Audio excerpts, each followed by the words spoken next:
Este resumen os va a gustar mucho. ¿Por qué? Porque es una de las preguntas más habituales que suelo recibir en clase y es la siguiente. Viendo una peli, una serie, escuchando una canción, leyendo un libro, he visto una pregunta que no llevaba auxiliar o modal. ¿Eso está bien? ¿Eso está mal? ¿Eso es solo de un país concreto?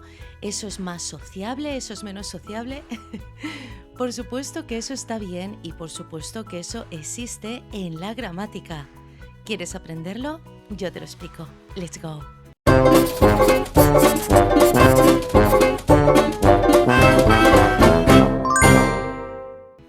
Como he dicho anteriormente, en términos gramaticales es cuando nosotros hablamos de pregunta sujeto o de pregunta objeto, pero muchas veces dentro de tanta terminología en gramática perdemos el concepto y sobre todo la naturalidad a la hora de conocerlo, aprenderlo y más importante, a la hora de usarlo.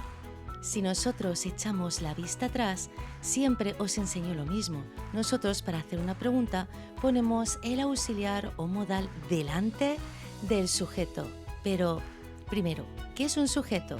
El sujeto es la persona o la cosa que ponemos delante de la acción. Pero ¿qué ocurre si una pregunta no tiene sujeto? Quiero decir, no tiene esa persona o esa cosa delante de la acción, donde ponemos el verbo auxiliar o modal. Ahí es donde está el truco de todo esto. Una pregunta en inglés siempre va a tener un sujeto. Ese sujeto puede ser efectivamente esa persona o esa cosa o puede ser una partícula interrogativa. Las partículas interrogativas que actúan como sujeto son who, o sea, quién, o what, o sea, qué, cuál es. Pero muchas veces al verlo así nos cuesta mucho de entender, así que aquí va el truco. Cuando nosotros en una pregunta tenemos ese qué o ese quién, literalmente es cuando nosotros vamos a auxiliar la pregunta y por lo tanto, como siempre, vamos a poner ese verbo auxiliar o modal delante de ese qué o delante de ese quién. Ejemplos.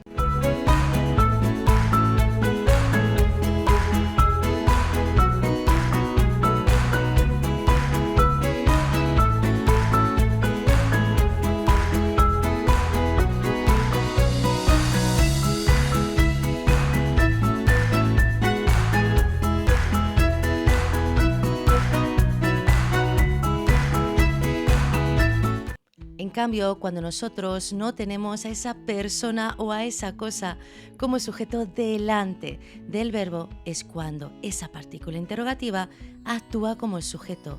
Por lo tanto, nosotros no vamos a auxiliar ni con un verbo auxiliar ni con un verbo modal esa pregunta, puesto que no tengo dónde ponerlo. Ahí es cuando tanto who como what son los sujetos. Para que lo veáis mucho mejor, aquí tenéis más ejemplos.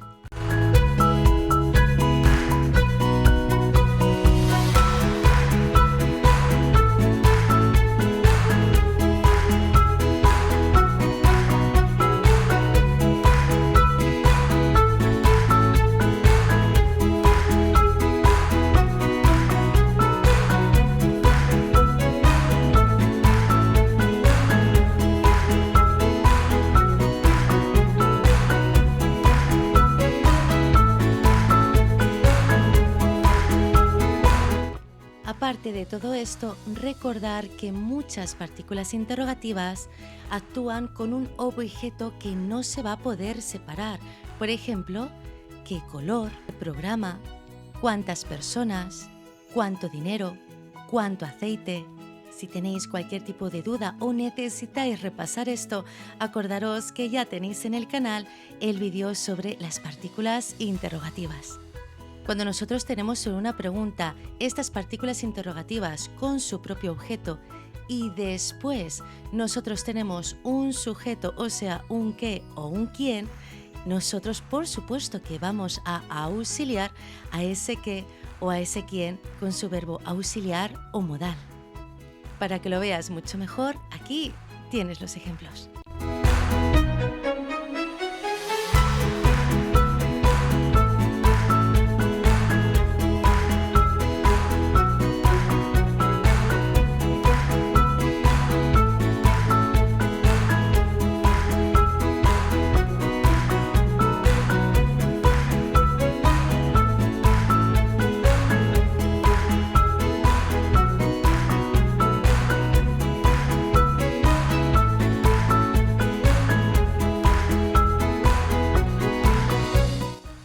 les recuerdo a todos mis alumnos que no confundáis, por favor, lo que es el sujeto, esa persona o cosa que hace esa acción, o lo que es un objeto, la persona o la cosa que va después de esa acción. Si nosotros tenemos persona o cosa delante de esa acción, nosotros lo vamos a auxiliar. Si nosotros tenemos esa persona o esa cosa detrás de la acción, significa que es objeto, por lo tanto, no lo vamos a auxiliar. Un truco que a mí me sirvió cuando yo era estudiante era muy sencillo. Tengo persona o tengo cosa delante de la acción, entonces lo voy a auxiliar. Si no lo tengo, se queda tal cual está. Si tenéis cualquier tipo de duda, ya sabéis, ponerme en comentarios vuestras preguntas y como siempre yo os voy a responder. Y como siempre me ayudáis muchísimo con el canal dándole like, suscribiéndoos para no perderos nada los lunes ni los miércoles y compartiendo este vídeo con un amigo que también esté aprendiendo inglés. Nosotros nos vemos en el siguiente. Bye bye.